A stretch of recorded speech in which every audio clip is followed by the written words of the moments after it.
नमस्कार दोस्तों, आपका स्वागत है हमारे YouTube चैनल डरावने किस्से में। आज की कहानी दिव्या की है। दिव्या को मजाक करने की बहुत बुरी आदत थी। दिव्या हर किसी से मजाक करती, फिर चाहे उसे अच्छा लगे या न लगे, और यही मजाक ने उसकी ज़िंदगी तबाह कर दी। एक दिन ऐसे हुआ कि उसने अपने कॉलेज ग्रुप के साथ एडवेंचर का यानी जंगल में घूमने का प्लान बनाया। दिव्या के ग्रुप में टोटल 5 मेंबर थे, 2 लड़कियां और 2 लड़के थे और दिव्या। दोनों लड़कों में नितिन और सुरेश थे और लड़कियों में अनीता और कविता थे। उन्होंने तय किए हुए प्लान के हिसाब से वे लोग अपनी जगह पर पहुंचे। उन्होंने 2 तंबू लगाए, जिसमें एक तंबू में जेंट्स और एक तंबू में लेडीज़ रुकेंगे, ऐसे तय हुआ।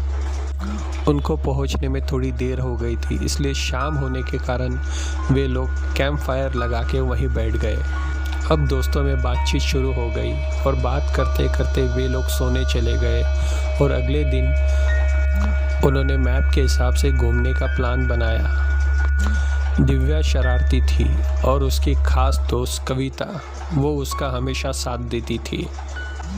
अब दिव्या ने जंगल में खोने का प्लान बनाया और कविता ने उसका साथ दिया। अनीता, नितिन और सुरेश तीनों उनको ढूंढते ढूंढते परेशान हो गए और करीब 1-1.5 घंटे बाद दिव्या खुद सामने आ गई और ज़ोर ज़ोर से हंसने लगी। एक तो उनके पास वैसे ही समय कम था और इसका ये मजाक, उस वजह से सुरेश और नितिन दोनों गुस्सा हो गए।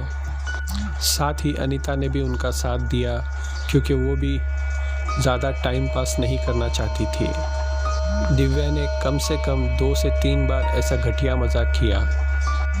अब वे लोग जब शाम को अपने तंबू के पास आए तो नितिन, सुरेश और अनीता तीनों गुस्सा थे, तो ये लोगों ने कविता और दिव्या से बात नहीं की। अब जब शाम को कैंप जलाया तो वे तीनों इन दोनों से बात नहीं कर रहे थे। दिव्या को भी गुस्सा आने लगा। इस पर दिव्या उठ गई और थोड़ा जंगल के अंदर अकेले ही घूमने जाने लगी। तब कविता ने उसे रोकना चाहा, पर उसने कहा, अगर तुम्हें आना है तो तुम आ सकती हो या फिर तुम रुक सकती हो, ये तुम्हारी मर्जी। कविता को लगा कि दिव्या को ऐसे अकेले छोड़ना अच्छा नहीं, इसलिए वो भी उसके साथ चली गई। पर यही दिव्या की सबसे बड़ी गलती थी, क्योंकि दिव्या जंगल में जब घूमते घूमते थोड़ा अंदर चली गई तो उसने देखा कि एक अघोरी अपनी तपस्या कर रहा है। अब दिव्या को फिर अपने दिमाग में कोई मजाक सोचा। उसने उस अघोरी की तपस्या भंग कर दी। अब अघोरी गुस्सा हो गया और उसने कहा कि तुझे बहुत मजाक करने की आदत है, अब देख मैं तेरे साथ कैसे मजाक करता हूँ।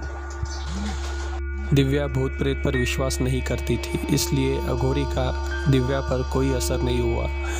अब दिव्या थोड़ी देर बाद वापस अपने तंबू के अंदर आ गई और सो गई। अपने रूम में सो रही थी तो उसे ऐसे लगा कि उसके पास कोई बैठा है।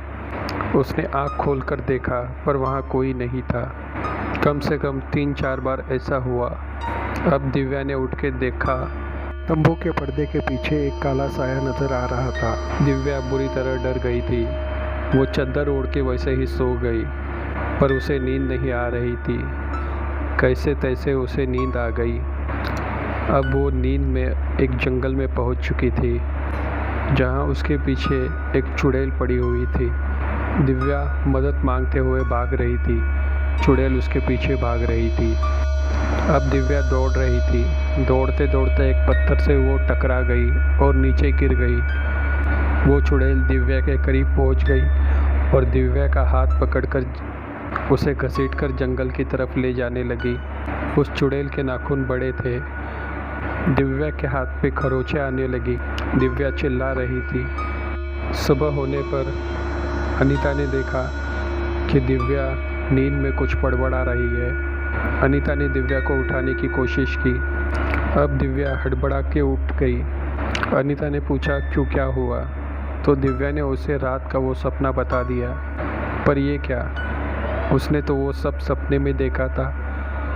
उसका जो हाथ उस चुड़ैल ने पकड़ा था, वहाँ पे सचमुच खरोंचें थी, जैसे कि किसी चुड़ैल ने उसका हाथ खरोंचा हो। उतने में वहाँ पर कविता आ गई और कविता उसका हाथ देख के डर गई और उसने कहा कि शायद ये काम उस अघोरी ने किया है। तब अनीता बोली, अघोरी? कौन सा अघोरी? तब कविता ने अनीता को वो सारी चीज़ें बता दी जो एक रात पहले हुई थी। अब वो सुन के अनीता भड़क गई। उसने जाके नितिन और सुरेश दोनों को ये बातें बताई। अब सब लोग दिव्या पे गुस्सा हो रहे थे। अब दिव्या भी झुठला नहीं सकती थी कि उसे रूहानी ताकतों का अनुभव नहीं हुआ। इसलिए दिव्या और उसके सारे दोस्त मिलकर उस अघोरी को ढूंढने जंगल में चले गए। पर ये क्या, वो अघोरी वहाँ पर नहीं था। अब दिव्या और उसके साथी उस अघोरी को ढूंढने के लिए गांव के अंदर पहुँच गए।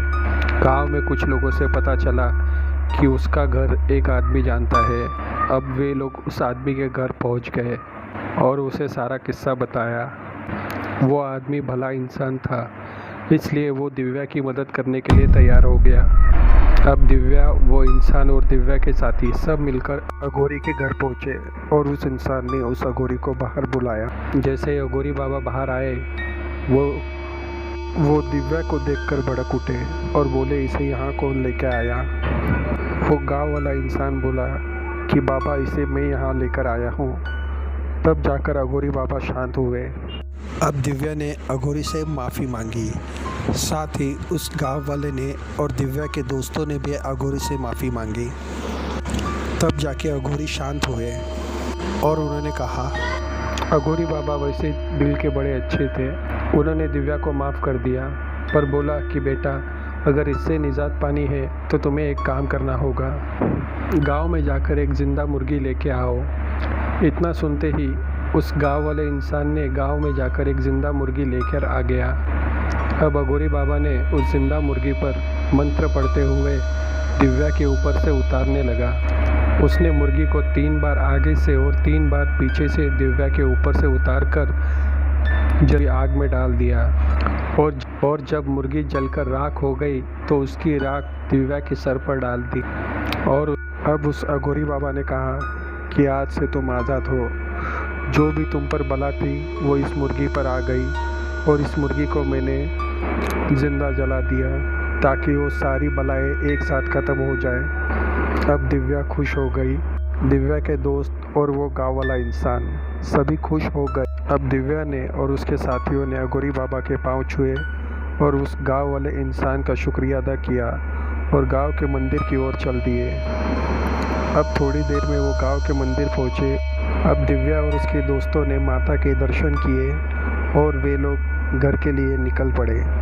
दोस्तों, अब दिव्या बिना मतलब किसी से मजाक नहीं करती और पढ़ाई पर ज़्यादा ध्यान देती है। तो दोस्तों, आपको आज की कहानी कैसे लगी कमेंट करके ज़रूर बताएं। कहानी सुनने के लिए धन्यवाद।